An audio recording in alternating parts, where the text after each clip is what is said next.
ডিসেম্বরের এক সকালে সূর্য ওঠার পরপরই দক্ষিণ পূর্ব চেকিয়ায় ভালাস্কা পোলাঙ্কা গ্রামের একদল তরুণ the feast of Saint Nicholas বা মিকুলাস উৎসবের জন্য প্রস্তুত হচ্ছেন। শতাব্দী প্রাচীন এই উৎসব প্রতি বছর অনুষ্ঠিত হয়ে থাকে। তারা কেউ সেন্ট নিকোলাস আর কেউ বা একজন দেবদূত বা শয়তানের পোশাক পরে থাকেন। এভাবে তারা গ্রামের বাসিন্দাদের আনন্দ নাকি শঙ্কা দিয়ে থাকেন। ২৪ বছর বয়সী প্যাট্রিক পিলসিক আজ শয়তানের ভূমিকায় অভিনয় করছেন।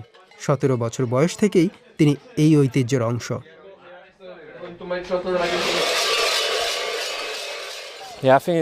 আমার মনে হয় এই ঐতিহ্য ১০০ বছরেরও বেশি পুরনো, তাই এটি আমাদের চালিয়ে যেতে হবে। এর মাধ্যমে বড়দিনের শুরুর জানান দেয়া হয়, ফলে মানুষ জানতে পারেন সামনে বড়দিন আসছে। এখানে অনেক খ্রিস্টান আছেন এবং এটি ক্যাথলিক ঐতিহ্যের অংশ।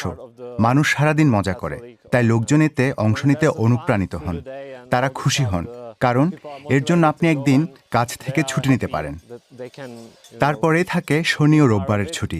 এই পুরো সময়টা আপনি আপনার জীবনের অন্যান্য জিনিস ভুলে শুধু উপভোগ করতে পারেন। নিকোলাসকে চেনা সহজ। চেকিয়ায় সেন্ট নিকোলাসকে এই নামে ডাকা হয়। লম্বা সাদা দাড়িওয়ালা মানুষটি নিকোলাস। তিনি বিশপের পোশাক পরে আছেন। যারা ভালো আচরণ করেছেন তাদের জন্য তিনি উপহার নিয়ে যান। তার সঙ্গে সাধারণত একজন শয়তান এবং একজন দেবদূত থাকেন, কিন্তু ভালাস্কা পোলাঙ্কায় থাকেন কয়েকজন দেবদূত এবং শয়তান।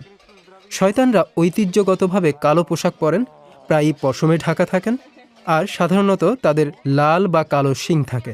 তাদের কাজ হলো খারাপ আচরণ করা, শিশুদের সতর্ক করা। এজন্য কখনো কখনো তারা তাদের বস্তায় করে নিয়ে যাওয়ার হুমকিও দেন। দলটি গ্রামের বাড়ি বাড়ি যায়, শিশু আছে এমন পরিবারগুলোর সঙ্গে দেখা করে। শিশুরা তাদের উপহার গ্রহণের আগে প্রায়ই একটি গান গায় কিংবা কবিতা আবৃত্তি করে।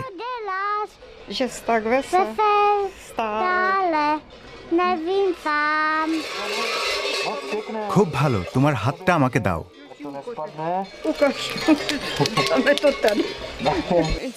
এটি আমার পরিবারের জন্য একটি বড় ঐতিহ্য। প্রতি বছর আমরা এর জন্য অপেক্ষা করি। এটি আমাদের জন্য একটি খুব সুন্দর ঐতিহ্য। ছোটবেলায় আমি প্রতিবারই ভয় পেতাম, কিন্তু এখন দারুণ লাগে। এরপর দলটি গ্রামের রাস্তা দিয়ে দৌড়াদৌড়ি করে, যেখানে কিছু বড় বাচ্চারা অপেক্ষা করছে। একটা সময় বিষয়টা আনন্দের হয়ে ওঠে। বাচ্চারা রাস্তা দিয়ে দৌড়ায় আর শয়তানরা তাদের মিছিমিছি তাড়া করে।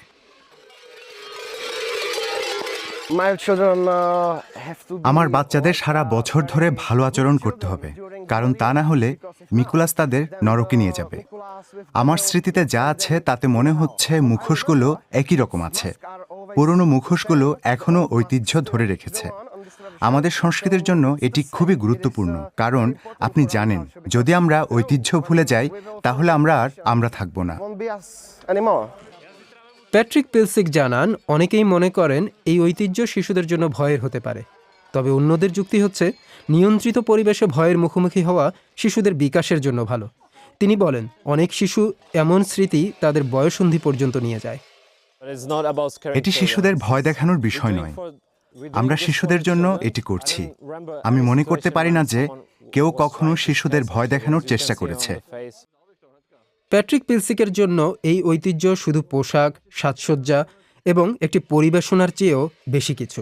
এটি এমন এক ঐতিহ্য যা নিয়ে তিনি নিজেও বেড়ে উঠেছেন এবং এটি এখন পরবর্তী প্রজন্মের কাছে পৌঁছে দিতে সাহায্য করছেন। ছদ্মবেশী শয়তান হিসেবে তিনি এমন এক ঐতিহ্যের অভিভাবক হয়ে উঠেছেন যা ভালাস্কা পোলাঙ্কা গ্রামের শিশুদের শৈশবকে আনন্দময় করে তোলে।